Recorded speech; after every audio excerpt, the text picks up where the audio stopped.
This video is sponsored by MOOER Audio, and this is the latest guitar from their GTRS guitar lineup. This is the W900, and I can honestly say that over the past few days trying out this guitar, I've been having the most fun I've had with guitar in quite a long time.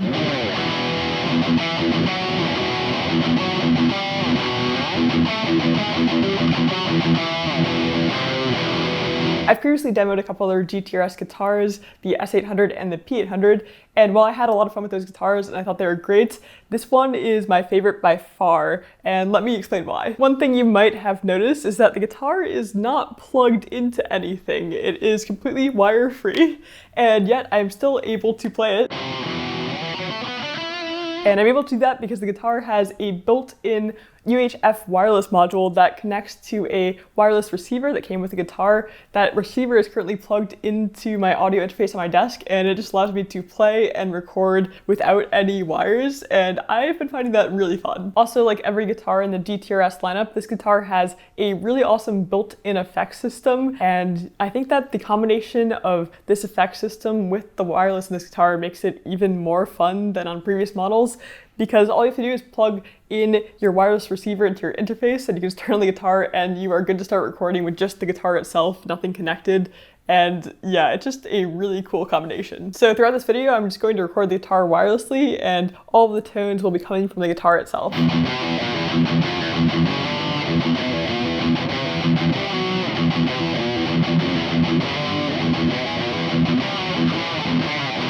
Also, personally, I think this guitar looks awesome. I've always been a fan of this sort of headless design, and I think this guitar looks modern, futuristic, and sleek, and I think that fits really well with the features that are built into the guitar, so that's also been making it even more fun to play for me. So now before I get into more of a demo of what this guitar can do and tell you more about its specs, let me hand it back to past Rachel, who unboxed this guitar a few days ago, so I can share that experience and my first impressions.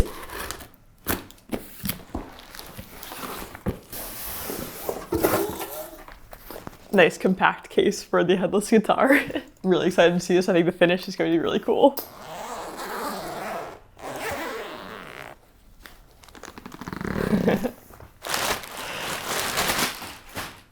Wow, look at this. This finish is really cool. It's kind of purple, but it changes depending on the light, so it looks very different from different angles. And look at this neck. It's like a roasted maple neck. It looks awesome. I've never played a guitar with fan frets like this, so I'm curious to see how long it takes to adjust to them, but they look really cool. So yeah, my first impression of this is that I really like the look of it. I think it looks super unique and modern, and I am really excited to try it out, so let's do that now.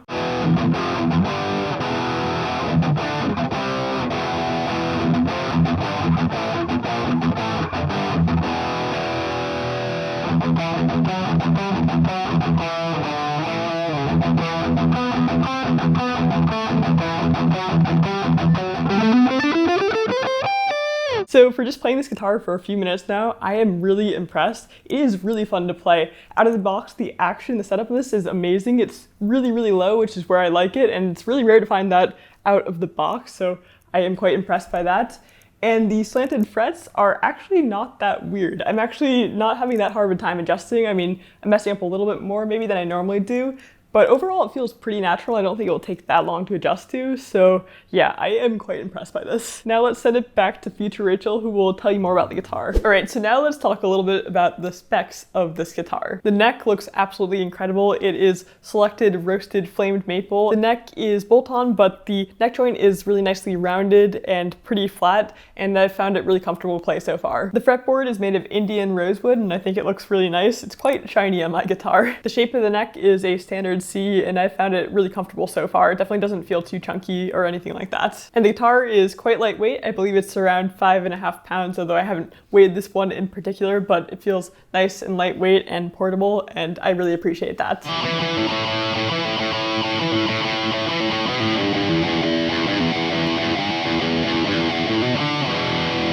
The nut is made of bone, and there is also a 0 fret here, which I think is made out of stainless steel. According to the spec sheet, which I am glancing at now, the other 24 frets are made out of high oxidation resistant white copper. I don't know how well you can see this, but the guitar actually has fanned frets, and I have found that pretty easy to get used to so far. Really not much adjustment period, maybe just an hour or two. It's not a very dramatic fanning, and it gets more dramatic, I guess, as you get further up the neck, but so far no problems with that, and I think it looks cool, gives it a more modern look. Now, I'm not totally sure how much benefit the fan frets really bring to the guitar. I don't think they hurt it at all, it's totally comfortable, but I'm not sure if they really change much about the playing experience or not. I think that maybe the angles are supposed to line up better with your hands as you're playing the guitar, but I haven't really noticed that much of a difference compared to playing a normal guitar, so it might take me a bit longer to really decide if there is much of a difference, but they definitely aren't hurting it, and I think they look cool. The guitar has a 25.5-inch scale length across the board. I know that sometimes fan frets are using guitars that have variable scale lengths depending on the strings, so that's not the case here.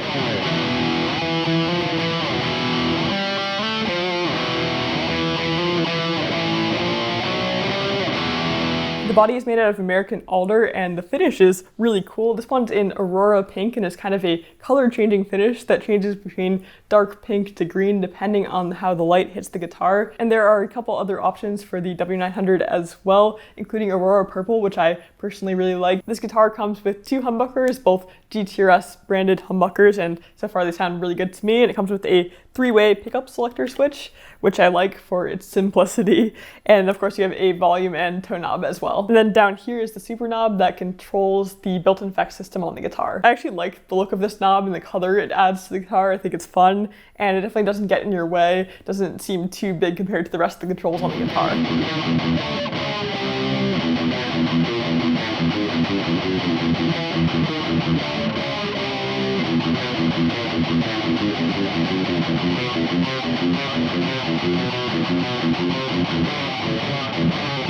And on the bottom of the guitar here, there is a USB-C port for charging the guitar, and also you can use that USB-C port to connect to your phone for recording the guitar directly to your phone with a OTG cable. And then there is a normal guitar output jack as well that you can use to record normally if you don't want to use the wireless system. And you can also plug in headphones directly to this port, so you can just play the guitar using headphones and hear the built-in effects. And that makes this a really great option for playing on the go. Now, I haven't tested this fully yet, but according to the spec sheet, you should get about 12 hours of battery life from a full charge when you're using the effects on this guitar, and 9 hours if you're using the built-in wireless system as well. Now, if the battery does die, or maybe you just don't want to use the built-in effects system for whatever reason, you don't have to. This guitar functions totally normally without the effects system turned on. Just plug in a normal guitar cable, and you can record guitar as usual without using the effects. So yeah, the effects are totally optional. And if you like the design of the guitar but think you won't use the effects, then that's not a problem.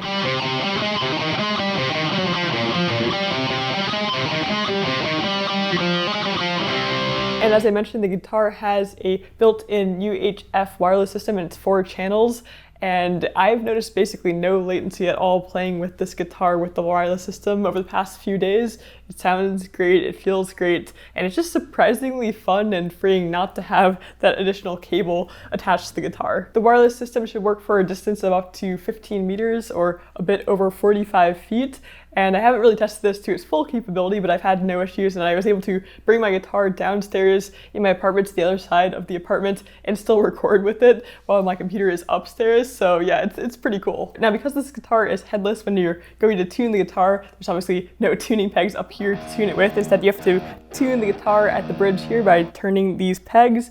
And I personally find them a bit hard to turn with just my fingers, so I prefer to use this included hex tool here to turn the knobs, and it makes it a lot easier for me personally. Now, this does mean that if I was on the go, I'd want to bring this tool with me so that I could make sure it was easy to tune the guitar, so that's a slight inconvenience compared to a normal guitar with normal tuning pegs.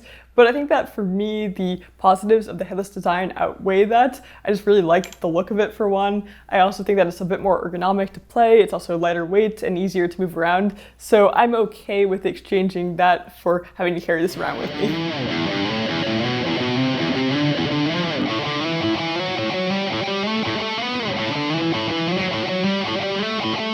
So while you could totally play this guitar without ever using the GTRS app, you'll probably want to use it at least once to customize the 4 built-in tones on the guitar itself. And I've done some more in-depth overviews on the app before in previous videos on the GTRS guitars, but let me give you a quick overview of some of the things the app can do and some of the tones that you can achieve. So within the app, you can go in and select the bank of 4 presets that will be included on the guitar itself. And I've already set mine to some that I like, but you can choose from a large number of different presets.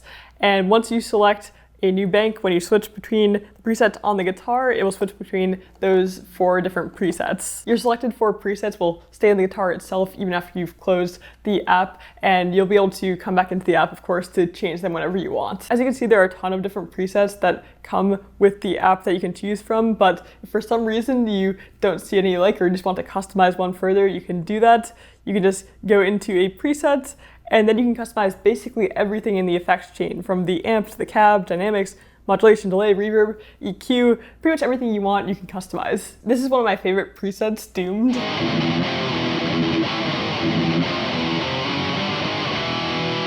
So if I wanted to, I could add a modulation effect to this tone. Let's enable modulation, and let's try a flanger.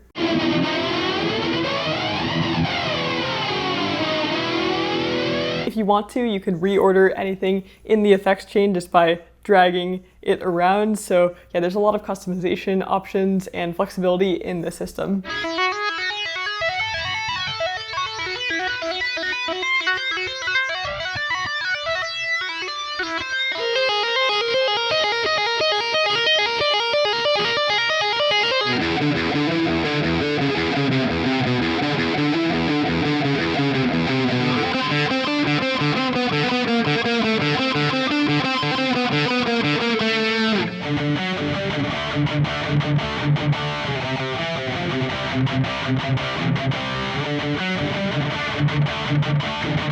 Now, of course, in addition to the heavier tones that I tend to gravitate towards, there are presets for everyone. There are clean tones and a lot less distorted ones if you prefer more grungy or rock tones.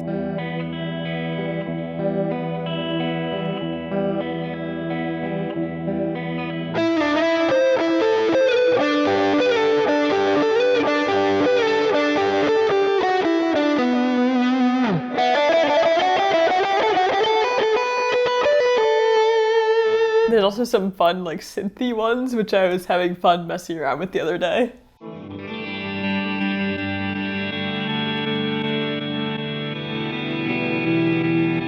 In addition to all the effects presets and customization options, there are also some other fun and useful features built into the GTRS app. Like there is a drum machine that will just play back drums through the guitar itself. There is a built-in looper and a built-in tuner. You can also connect the guitar via Bluetooth so that you can play back any audio you want to play along with on the guitar, and the audio will just come out of the guitar itself, so either through headphones or through your audio interface if you're recording that way, and that allows you to play along with backing tracks or songs and even record over them. So it's a nice feature to have, and it makes practice sessions really fun. So yeah, I think the app has a lot to offer, and I've had a lot of fun just messing around with different tones, but if you prefer not to use it so much, you could probably just load it up the one time to load on your favorite presets and then basically not touch it again for the most part.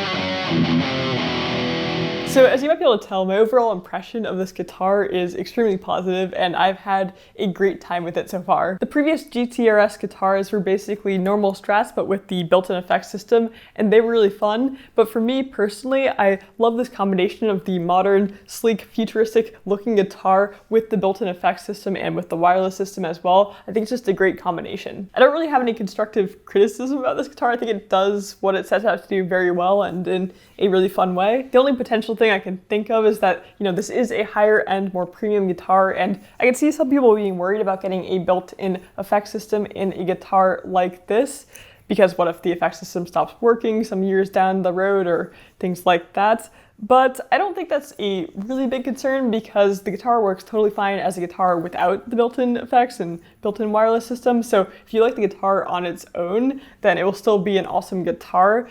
But it's really just up to you whether that worry matters or not. I personally don't think it's a thing to really be worried about, but I can just see some people thinking that way.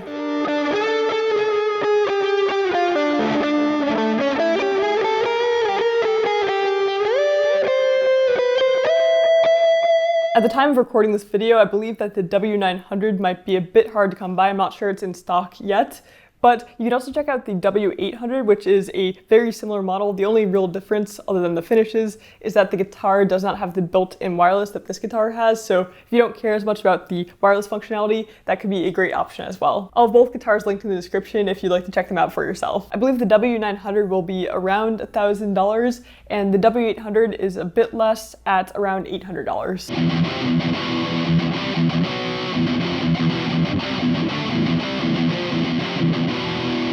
I've really enjoyed my time with this guitar, and I think it's a really interesting option to consider if any of the built-in features I mentioned seem interesting to you, or even if you just like the design of the guitar on its own. I think it stands out as a really nice instrument without any of the tech features that are included as well. Although I personally love the headless modern look of this guitar, I know it's not necessarily for everyone, so if you're interested in a more traditional looking guitar with built-in effects, you can definitely check out MOOER's other GTRS guitars, and I'll have those linked in the description as well. Also, if you're interested in the idea of a portable effects system, but maybe not the guitar itself, MOOER also makes a pedal called the Prime P1, which I think is around $100, and that pedal basically takes the built-in effects system and puts it into a small, compact pedal that can be used with any guitar you want. So that's a really cool product as well, and I'll have it linked in the description too. Thank you again to the people over at MOOER for sending me out this guitar to try and for sponsoring this video. I really appreciate it. And thank you all so much for watching, and I will see you in the next video.